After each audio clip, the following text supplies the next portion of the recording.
नमस्कार. न्यूज चॅनलमध्ये आपलं स्वागत आहे.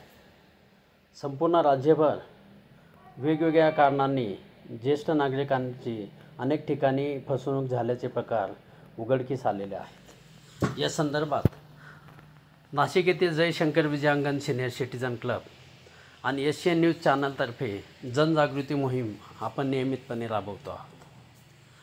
केअरटेकर असोत वा सायबर चोरटे असोत, यांच्याकडून ज्येष्ठ नागरिकांच्या होणाऱ्या फसवणुकीमुळे ज्येष्ठ नागरिकांना जो आर्थिक भुर्दंड सहन करावा लागतो, त्यामुळे नैराश्य येण्याचे प्रमाणसुद्धा वाढण्याची शक्यता आहे. डिजिटल अरेस्टचे भय दाखवून पुण्यामध्ये चक्क सेवानिवृत्त पोलीस अंमलदारालाच सायबर चोरट्यांनी फसवले आहे. एकूण 70 वर्षीय सेवानिवृत्त पोलीस अंमलदाराला डिजिटल अरेस्टची भीती दाखवून सायबर चोरट्यांनी तब्बल 24 लाख रुपयांची फसवणूक केलेली आहे. या संदर्भात पुण्याच्या वारजे येथील पोलीस ठाण्यामध्ये फिर्यादी दाखल झाली आहे. या घटनेमुळे शहरामध्ये खळबळ उडालेली आहे. अलीकडच्या काळामध्ये अशा घटनांमध्ये वाढ झाल्याचे सुद्धा निदर्शनास आलेले आहे.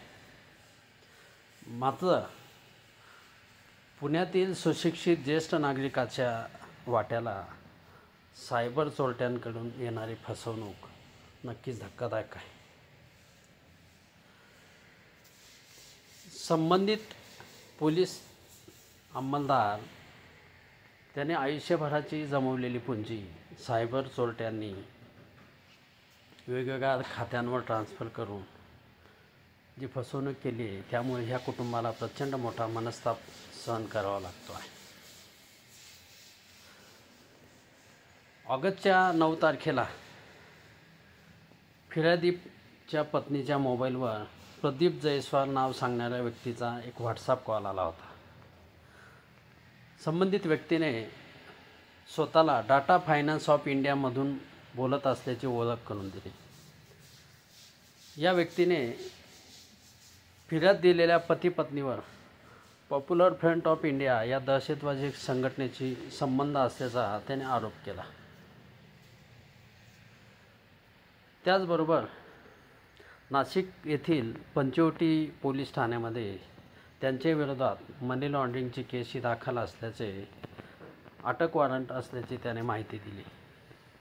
नंतर या प्रकरणाशी संबंधित दुसऱ्या व्यक्तीने स्वतःला अँटी करप्शन विभागाचा अधिकारी असल्याची ओळख करून दिली आणि संबंधित फिर्यादी पती पत्नीचा विश्वास बसावा यासाठी त्यांनी खोट्या नोटिशीचा फोटोसुद्धा ह्या पती पत्नीला पाठवला.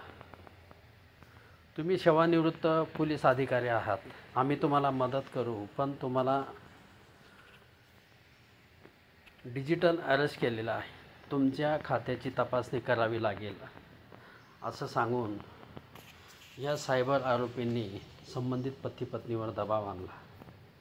मात्र ह्या सर्व प्रकाराने गोंधळलेल्या पती पत्नीने कुठल्याही प्रकारची शहानिशा न करता, या घटनेसंदर्भात कुठूनही माहिती न घेता घाबरून जाऊन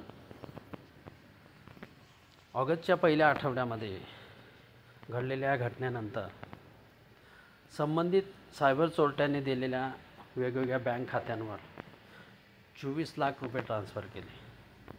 मात्र ह्या सगळ्या घटनेमध्ये आपली फसवणूक झाल्याचे लक्षात आल्यानंतर पती पत्नीने वारजे पोलीस ठाण्यामध्ये या संदर्भात तक्रार दाखल केली. दुर्दैवाने आपल्याकडे असलेली 24 लाखाची पुंजी सायबर चोरट्यांनी चोरून नेल्यामुळे संबंधित पती पत्नीवर मनस्तापाची वेळ आली. पोलिसांतर्फे यापूर्वी अनेकदा ज्येष्ठ नागरिकांना आपल्याकडे असलेल्या पैशांचा विनियोग करताना काळजी घ्या, सायबर चोरटे असोत, केअरटेकर असोत किंवा अन्य मार्गांनी लोक आपली फसवणूक करतात, कुठल्याही प्रकारची शहानिशा न करता कुठेही आपल्याकडील पैसा गुंतू नये या संदर्भातही पोलिसांतर्फे वेळोवेळी आवाहन करण्यात येत आहे. एशियन न्यूज चॅनल आणि नाशिक येथील जयशंकर विजयांगण सिनियर सिटीजन क्लबतर्फे पुन्हा एकदा ज्येष्ठ नागरिकांना आवाहन करण्यात येते.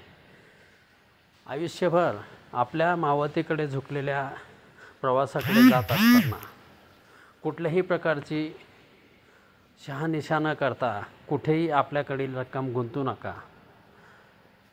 यामुळे आपली फसवणूक होण्याची दाट शक्यता असते. मात्र अशा प्रकरणांमध्ये घाबरून न जाता आपल्या जवळच्या पोलीस स्टेशनशी संपर्क साधा, जेणेकरून आपली फसवणूक होण्यापासून आपल्याला टाळता येईल. पुन्हा एकदा भेटूया पुढील भागामध्ये. तोपर्यंत धन्यवाद.